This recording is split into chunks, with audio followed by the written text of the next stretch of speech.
Olá, boa noite. Eu sou o Sérgio Della Sávia, professor do Departamento de Filosofia da UFRN. O programa Grandes Temas da TV Universitária começa agora. A atual instabilidade política, a complexa aplicação da nova legislação trabalhista e o temor dos empresários diante da crise, somados a esses três pontos, têm refletido negativamente no cotidiano de quem busca emprego. No mês passado, o presidente Michel Temer defendeu que o aumento do índice de desemprego representava um dado positivo. Segundo ele, o índice havia aumentado em função da diminuição do número de desempregados que desistiram de procurar trabalho e são chamados por ele os desalentados. No entanto, dados divulgados pelo IBGE, o Instituto Brasileiro de Geografia e Estatística, mostram o contrário. O número de desalentados aumentou para 4,6 milhões, o maior de toda a série histórica. Um crescimento de 64% desde o índice do início do mandato do presidente Temer. Hoje, a falta de trabalho atinge 27,7 milhões de brasileiros, somando desempregados, subocupados e desalentados. Para debater a situação do país e o aumento do desemprego e da informalidade, estão comigo aqui no estúdio William Eufrásio Nunes Pereira, professor do Departamento de Economia da UFRN, Ana Patrícia Dias Salles, professora do Departamento de Ciências Sociais da UFRN, e José Teixeira, diretor de Administração e Finanças da CUT, Central Única do Trabalhador do Rio Grande do Norte. Eu gostaria de, primeiramente, agradecer a todos vocês por terem aceito o nosso convite para colaborar conosco nesse debate de hoje. E antes de iniciar o tema, peço a você que nos assiste em casa que fique conectado com a gente. Envie sua pergunta através do nosso WhatsApp para o número 99193-6032 e participe. Bom, meus caros, vivemos um contexto, depois da reforma trabalhista, de crescente aumento do desemprego, não é? E a população que nos assiste em casa, então, fica se perguntando por que chegamos a esse ponto. Quer dizer, quais são os indicativos que nos mostram que o nosso cenário hoje, em relação a trabalho, formal ou informal, ele é precário e ele é problemático. William, podemos conversar com você? Podemos, sim. Veja, eu acho que a primeira coisa que a gente tem que entender é que essa situação do trabalho não é uma situação somente do Brasil, é uma situação mundial. Os países desenvolvidos passam por isso. Mas se a gente pegar a meca do liberalismo, os Estados Unidos, você tem uma política de emprego tênue, fraca, você tem muitos trabalhadores com 2, 3 empregos e morando na rua. Os dados apontam, por exemplo, Nova York tem mais de 60 mil trabalhadores morando na rua e muitos deles com 2 empregos, porque o aluguel é tão caro que o salário que eles recebem não consegue pagar o aluguel.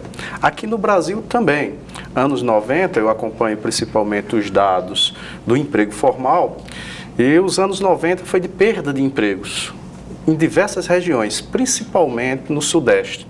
O Sudeste perdeu 1 milhão de empregos formais na indústria. Somente no setor industrial foram mais de 1 milhão de empregos perdidos. Uma parte disso, evidentemente, vai para a subocupação, vai para a precariedade, vai para o setor terciário, né, com salários muito baixos. A gente tem uma pequena recuperação, vendo assim digamos assim, um período mais longo, de 2004 até 2014. Houve um crescimento e a geração de mais de 20 milhões de vínculos formais nos 3 grandes setores da economia. Mas a partir de 2015, com as políticas que foram estabelecidas, né, de contenção fiscal, de redução dos gastos do governo, a gente começa a ter um crescimento do desemprego. E agora, mais ainda, a reforma trabalhista não serviu de forma alguma para gerar mais e melhores empregos. Os mais empregos que gerou são todos, em geral, muito precários, extremamente precários. Então, é uma situação bem preocupante. Muito. Ana Patrícia, professora de Ciências Sociais, que trabalha com a questão do trabalho, justamente o objeto das suas pesquisas. Qual é a sua análise, então, desse contexto? Então, eu penso não, a conjuntura que nós estamos imersos é uma conjuntura, no meu entendimento, extremamente sombria, com impactos decorrentes das mudanças e da política adotada pelo governo, sobretudo no âmbito do trabalho, e aí faço aqui ressalva a reforma trabalhista. Ela é extremamente ofensiva, não somente para o universo do trabalho, como sobretudo para o trabalhador. Então a reforma que teve grande apoio da Câmara, do Senado, né, dos empresários e do governo, e sob a alegação de que ele geraria emprego, sobretudo emprego formal, ele vai na contramão desse discurso. Tá? Então, a reforma foi aprovada, sancionada, o momento está em transição da aplicação da reforma, ela já oferece os indicadores de que é uma inverdade a geração do emprego formal e é uma verdade a ampliação da informalidade, dos trabalhos intermitentes, do trabalho autônomo, do MEI, né? Todas essas formas de trabalho e essas novas formas de contratos de trabalho advinda com a reforma trabalhista, elas são sobretudo caracterizadas pela precarização do trabalho. E quando eu falo da precarização do trabalho, eu estou falando de um tipo de trabalho que rompe com a clássica contratação de empregos por tempo indeterminado, com perspectiva de ascensão, de uma carreira, com jornada de trabalho integral. Então, ao contrário desse modelo de contrato clássico, a maioria dos tipos de trabalhos aí, eles são por tempo determinado, eles são part-time, eles são com a jornada de trabalho ou inferior a 40 horas ou com uma jornada de trabalho intensiva. Ele compromete sindicalização, ele compromete a insegurança econômica do trabalhador, a saúde do trabalhador a depender da forma de trabalho, e acaba sendo muito mais trabalhos interinos que correspondem muito mais a alternativas de sobrevivência do que um trabalho que você possa projetar e programar uma vida. Né? Inclusive a questão da identidade mesmo, sim, com aquela profissão, com aquela área profissional. Sim, né? Completamente. Então, como o professor William falou, eu não tenho nenhum receio em afirmar que esse momento, que para mim vai perdurar algum tempo, eu não consigo vislumbrar uma mudança a curto prazo. Ela pelo menos será uma mudança a médio ou longo prazo para melhorar, sobretudo, a qualidade do emprego, né? Nessa conjuntura, eu não consigo vislumbrar melhores dias. E uma mudança, como eu estou dizendo, a curto prazo, para melhoria dessa perspectiva de trabalho que a OIT tanto defende, que a gente possa pensar o trabalho qualitativamente. Né? E aí a gente caminha para uma população, no meu entendimento, que vai sobreviver de trabalhos interinos. Serão os interinos permanentes. Tá? Vale ressaltar, dentro do bojo que ela está falando, que essa reforma, por exemplo, atenta contra diversos princípios que a OIT, que é uma Organização Internacional do Trabalho, uma organização criada lá em 1919, já vinha avisando que ela não poderia ser aprovada porque ela atenta contra princípios que são, assim, difundidos internacionalmente. Muito recentemente, o ministro do Trabalho, né, teve um puxão de orelha lá nos organismos internacionais por mostrar que esse tipo de trabalho, reflexo dessa reforma, atenta com o que a OIT chama de uma agenda de trabalho decente. Na realidade, o que nós temos no Brasil é uma agenda de trabalho indecente. Tá certo? Indecente.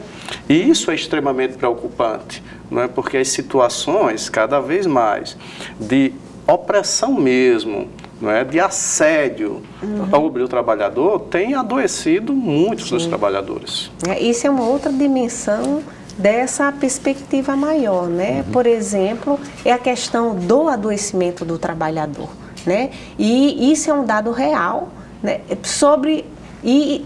Real frente a, eu não digo nem novas condições de trabalho, porque quando a gente vai pensar o trabalho precarizado, ele não é nenhuma novidade no curso de desenvolvimento do capitalismo. tá? E suas formas de organização de trabalho, mas ele se potencializa, tá? Com as reformas trabalhistas. Essa ofensiva da reforma trabalhista, sobretudo do governo Temer, né? Ela vai... É uma afronta às conquistas trabalhistas. Sem dúvida, né? E aí, como o professor bem falou, me remete muito à reforma dos anos 90 de Fernando Henrique Cardoso, que ele foi emblemático no que diz respeito à desregulamentação do mercado de trabalho e à flexibilização do mercado de trabalho. Só que agora a reforma do governo Temer, ela consegue ser muito pior. Porque ela institucionaliza a precarização do trabalho. Quando o governo amplia as formas de terceirização, que torna a terceirização ampla, geral e restrita, contemplando tanto a atividade fim quanto a atividade meio, ela institucionaliza a precarização do trabalho e formas de adoecimento. Só um adendo. A questão do adoecimento do trabalhador, essas formas de trabalho por tempo determinado, ela tem uma incidência sobre a instabilidade emocional do trabalhador sem precedentes na história, o que é fomentador de inúmeras doenças mentais. Porque eu sei que a terceirização, ela lhe contrata por um tempo determinado. Né? Normalmente 1 ano, que pode ser prorrogado por mais 1 ano, culminando em 2 anos. Quando está na iminência do término do contrato, a instabilidade, a angústia que esse trabalhador vai vivendo, né? É uma coisa que só aumenta no cotidiano da vida dos trabalhadores que vivem agora sob forma de contrato de trabalho determinado. Perfeito, Ana. Porque assim, a pessoa que tem família, filhos, né? Isso. Num contexto de instabilidade, isso gera, de fato, essa angústia, na verdade, uma angústia quanto à indeterminação do próprio futuro, né? Zé, eu queria te ouvir pelo seguinte, porque uma parte da mídia, nesse contexto que fizeram o professor William e a professora Ana, uma parte da mídia diz, não, mas isso vai ser positivo, porque a flexibilização das leis trabalhistas favorece com que justamente a informalidade seja computada como também uma forma de trabalho e, portanto, isso aquece a economia, isso dá liberdade das pessoas poderem buscar atividades laborativas as mais diversas. Então, tem uma parte da mídia que adota o discurso de que isso tem sido positivo, né? E, infelizmente, uma parte da população acaba assimilando esses princípios, esse discurso, que no final das contas é um discurso ideológico, porque não afeta os empregos de certa parte da população, mas você que está no sindicato e percebe justamente os impactos dessa reforma trabalhista, para a gente contextualizar a questão do trabalho aqui, como é que você observa isso? Bom, pelo contrário, né, a gente percebe uma insegurança muito grande, né, à medida que o trabalhador se sente inseguro no seu trabalho informal, isso vai, na verdade, levando um efeito em cascata, né? O trabalhador evita de consumir porque ele não tem a segurança do dia de amanhã, né? Ou seja, o problema da crise do trabalho, na verdade, ela começa, é antecedida pela crise do capital, né? E aí, quando os donos do capital percebem que os seus lucros estão, na verdade, diminuindo, eles geram a própria crise, né? Justamente para sair dessa crise no lucro, né? E aí, claro que aí vem a pressão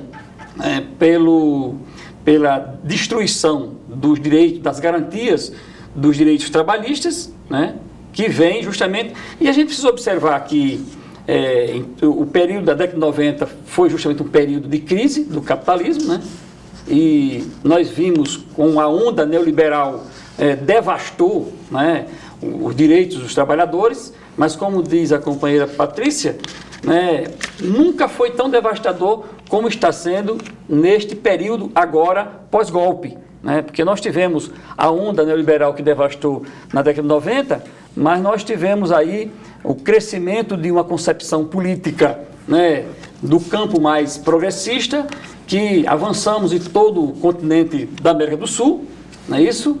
E inclusive no Brasil, E nós tivemos aí esse período, né, que eu costumo dizer de sociedade igualitária, né, eu costumo dizer isso, ou seja, comparando a saída da escravidão do Egito e depois chegando na Terra Prometida, né. Então nós tivemos esses 12, 13 anos de avanços, né, de crescimento dos direitos da classe trabalhadora, de manutenção e de conquistas, né, de melhorias salariais, inclusive acima da inflação, e nós tivemos esse período justamente promissor, de bastante desenvolvimento, claro que também acompanhado de grandes investimentos em educação, ainda, claro, não suficiente, mas os investimentos nas escolas profissionalizantes, em concomitância com o ensino geral, né, formação geral, né? Então, nós vivemos esse processo de grandes avanços. Porém, a crise criada, inclusive, lá no centro do capital financeiro, fez chegar aqui, claro, a partir de 2014, quando nós percebemos que a força liberal, né, a força neoliberal, ganhou poder nas eleições de 2014. Né? E aí é claro que a partir de 2015 a gente não teve mais a classe trabalhadora, né, não teve mais a força necessária para avançar na hora que precisamos fazer os ajustes necessários para, né, nos mantermos avançando e mantendo os empregos e gerando os empregos. Na verdade, faltou justamente o que nós precisávamos no Parlamento Nacional para dar as garantias. Caso não tivesse ocorrido essa derrota política, inclusive em 2014, nós certamente, como disse o então presidente Lula, na época que a crise iniciou-se lá em 2008, se ela chegasse no Brasil era uma marolinha. E, na verdade, demorou muito a chegar.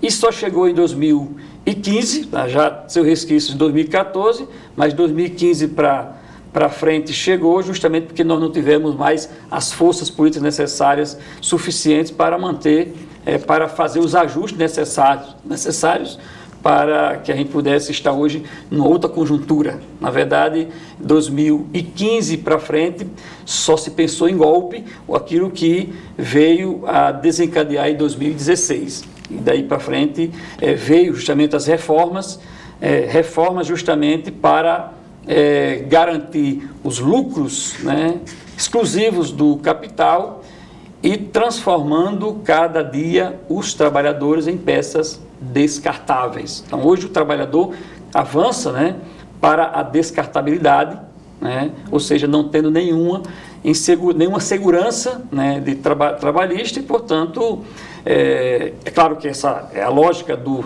capital, né, o número de desempregados de 13, 14 milhões é importante para o capital, porque o exército de reserva já é previsto, né? Já é previsto nesse sentido, para que não haja pressão para a melhoria, né? Para o crescimento salarial, para o crescimento da massa salarial. É o que nós estamos vivendo hoje, a perda ela é significativa e nós estamos aí amargando essa conjuntura duríssima e não sabemos, como a professora Patrícia coloca, não temos previsão da saída dela com uma certa urgência. Né? Perspectiva, né?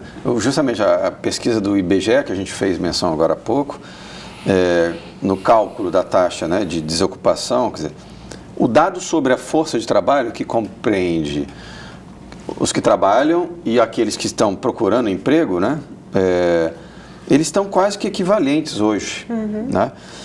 O dado preocupante é a qualidade do trabalho, né? Justamente é o que a gente está chamando aqui da qualidade dessa ocupação. Então, a precariedade do trabalho que é possível alcançar. Né? O professor William comentou agora há pouco, num paralelo com os Estados Unidos, o importante é isso, ocupa-se, né, a professora Ana agora mencionou isso também, ocupa-se, mas é precário, é por tempo, é intermitente, então não tem nenhuma segurança, a pessoa tem que complementar a renda com atividades com as quais ela não tem nenhuma identidade, e também assim a incerteza quanto à continuidade daquela ocupação é total.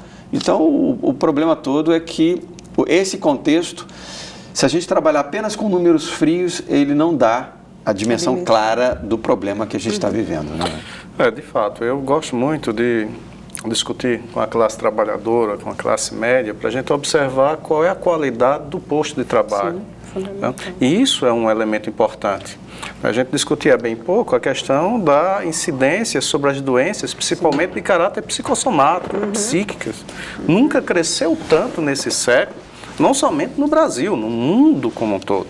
Eu gosto de fazer um parâmetro como os Estados Unidos para desmistificar um pouco o que se pensa que é uma sociedade perfeita.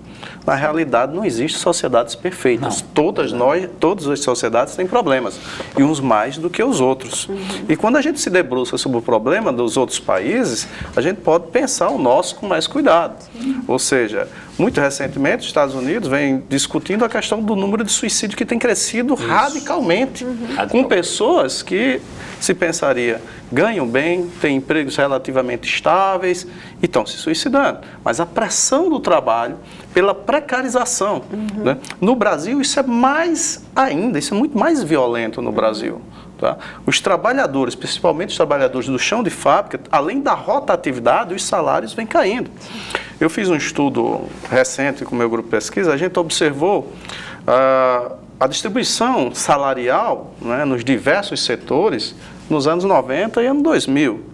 A gente tem um processo de achatamento. Antes era uma pirâmide, agora é alguma coisa assim que começa muito fina e lá embaixo é que tem uma base enorme. Significa dizer o seguinte, que os trabalhadores que antes ganhavam 4, 5, 10, 15 salários mínimos, eles estão perdendo o emprego e estão sendo empregados com 1, 2, 3.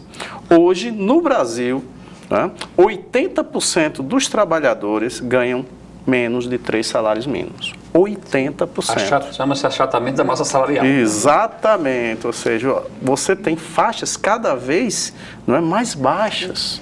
Isso é inaceitável. E aí os seus reflexos na educação, na saúde, ou seja, na qualidade de vida do trabalhador. Eu queria Soana, vamos fechar esse primeiro bloco.